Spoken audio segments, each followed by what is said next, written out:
সকলকে জয় যিশু। আজকের এই নতুন ভিডিওতে আপনাদের অভিনন্দন জানাচ্ছি এবং আজকের দিনে যে বিষয়টা নিয়ে আমি আলোচনা করতে চাইছি সেটা হচ্ছে গমের মধ্যে শ্যামা ঘাস। গমের মধ্যে শ্যামা ঘাস, তো এই বিষয়টা আজ আমরা বাইবেল থেকে দেখব। আর দেখব যে খ্রিস্টানদের মধ্যে দিয়াবলের ফসল, খ্রিস্টানদের মধ্যে দিয়াবলের ফসল। তাহলে গমের মধ্যে শ্যামা ঘাস এবং খ্রিস্টানদের মধ্যে দিয়াবলের ফসল দুটো একই বিষয় আমরা বাক্য থেকে দেখব। তাহার শিষ্যগণ নিকটে আসিয়া তাহাকে কহিলেন, ক্ষেত্রের শ্যামা ঘাসের দৃষ্টান্তটি আমাদিগকে স্পষ্ট করিয়া বলুন। তিনি উত্তর করিয়া কহিলেন, যিনি ভালো বীজ বপন করেন তিনি মনুষ্যপুত্র। ক্ষেত্র জগৎ, ভালো বীজ রাজ্যের সন্তানগণ, শ্যামা ঘাস সেই পাপ আত্মার সন্তানগণ। যে শত্রু তাহা বুনিয়াছিল সে দিয়াবল, ছেদনের সময় যুগান্ত ছেদকেরা স্বর্গদূত।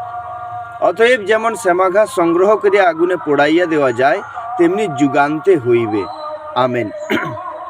এই বাক্য পরিষ্কারভাবে বলা হচ্ছে যে জগতের মধ্যে প্রভু যীশু খ্রিস্ট তার নিজের বাক্য প্রচার করলেন। সেই বাক্য প্রচার করে তিনি কিছুজন মানুষকে তার স্বর্গরাজ্যের বিষয়ে শোনালেন এবং সেই স্বর্গরাজ্যের যারা নিবাসী হলো, যারা শুনলো, যারা বিশ্বাস করলো, যারা প্রভুর সঙ্গে থাকতে চাইলো, তাদেরকে আমরা কি বলতে পারি না, তাদেরকে আমরা তথাকথিত ভাষায় বলবো খ্রিস্টিয়ান। এই জগতের মধ্যে যখন যীশুখ্রিস্টের বাক্য তারা শুনলো, শুনে যখন তারা প্রভুর পথে থাকার মনস্থির করলো, তাদেরকে আমরা বললাম খ্রিস্টিয়ান। সেই খ্রিস্টিয়ান লোকেদের মধ্যে দেখা যাচ্ছে, সেই গমের বীজের মধ্যে দেখা যাচ্ছে যে কিছুগুলো শ্যামা ঘাস রয়েছে, বা খ্রিস্টানদের মধ্যে দেখা যাচ্ছে দিয়াবলের কিছু পার্শ্ব প্রতিক্রিয়াযুক্ত লোক রয়েছে, দিয়াবলের কিছু ফলাফল তাদের মধ্যে দেখা যাচ্ছে। আমরা সেই ফলাফলগুলি বা শ্যামা ঘাসগুলির বিষয়ে আমরা একটু আলোচনা করব। গমের বীজগুলো কোনগুলো নয়, কোনগুলো শ্যামা ঘাস, বা দিয়াবলের যে প্রতিক্রিয়া মানুষের মধ্যে চলছে সেই প্রতিক্রিয়াগুলি কী কী। এবং এই ভিডিওর মধ্য দিয়ে আমি চাইছি প্রভু ঈশ্বরের নামে আমাদের সাবধানতা দিতে, যাতে আমরা সেই দিয়াবলের জায়গা থেকে সরে আসতে পারি। তাহলে আমরা ওয়েট করি। হ্যাঁ, আমরা গালাতীয় তার 5 অধ্যায় থেকে আমরা যদি দেখি, ওখানে দেখি না একটা মানুষের মধ্যে 2 প্রকারের কাজ চলে। একটা আত্মার কাজ চলে, একটা মাংসের কাজ চলে, এবং আত্মা মাংসের বিরুদ্ধে যুদ্ধ করে, মাংস আত্মার বিরুদ্ধে যুদ্ধ করে।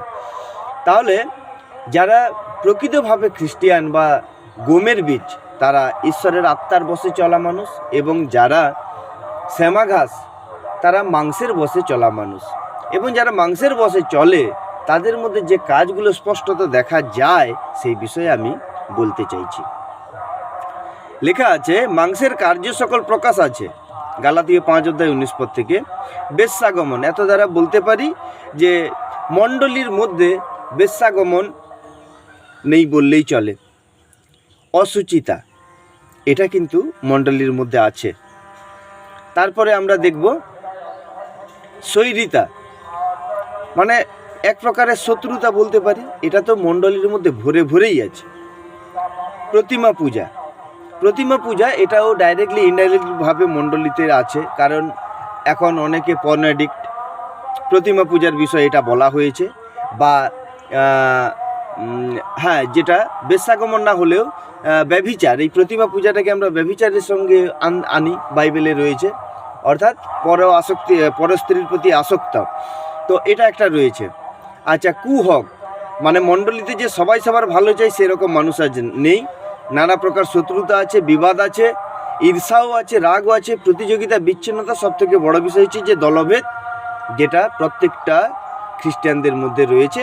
এবং যার কারণেই আমরা এই পৃথিবীতে এত শত দল ভেদ করে রয়েছি, যার কারণেই হোক, যেভাবেই হোক, আজ কোনো মানুষ মণ্ডলীর তথাকথিত গণ্ডির বাইরে এসে প্রভু যীশু খ্রিস্টের আরাধনা করতে পারছে না।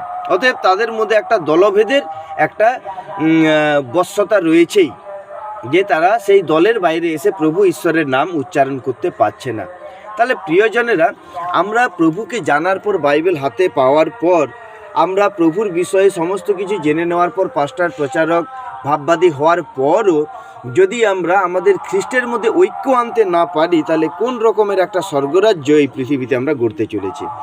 আমরা কি মান্ডলিক স্বর্গরাজ্য গড়তে চলেছি, না যীশু খ্রিস্টের নামে স্বর্গরাজ্য গড়তে চলেছি? আমাদেরকে বলা হয়েছে ধার্মিকতা রাজ্যের জন্য তোমরা চেষ্টা করো। আমরা কি ধার্মিকতা রাজ্যের জন্য? আমরা দলভেদগত ধার্মিকতা রাজ্যের জন্য চেষ্টা করছি, না আমরা একটা প্রভু যিশুর নামে একটা মাত্র স্বর্গরাজ্য বা ধার্মিকতার বিষয়ে চেষ্টা করছি? প্রিয়জনরা, প্রভু আমাদের সকলকে আশীর্বাদ করুন।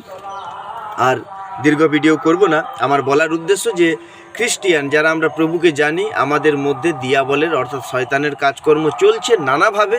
আমরা যদি সাবধান না হই, আমরা যদি নিজেকে পরীক্ষা করে না দেখি, তাহলে হয়তো আমরা কখনো পড়ে যেতে পারি। এই পড়ে যাওয়া হয়তো স্বর্গরাজ্য থেকে নরকের দিকেও হতে পারে। এই পড়ে যাওয়া প্রভুর অনুগ্রহ থেকে দূরেও আমরা চলে যেতে পারি। হয়তো প্রভুর অনুগ্রহের সিংহাসন থেকে আমরা পড়ে গেলাম, আমরা ওখানে থাকতে পারলাম না। তো আমরা নিজেদেরকে দেখব, পরীক্ষা করে দেখব আমাদের মধ্যে শ্যামা ঘাস রয়েছে নাকি গমের বীজ রয়েছে। তা প্রভু আমাদের সকলকে আশীর্বাদ করুন। জয় যিশু।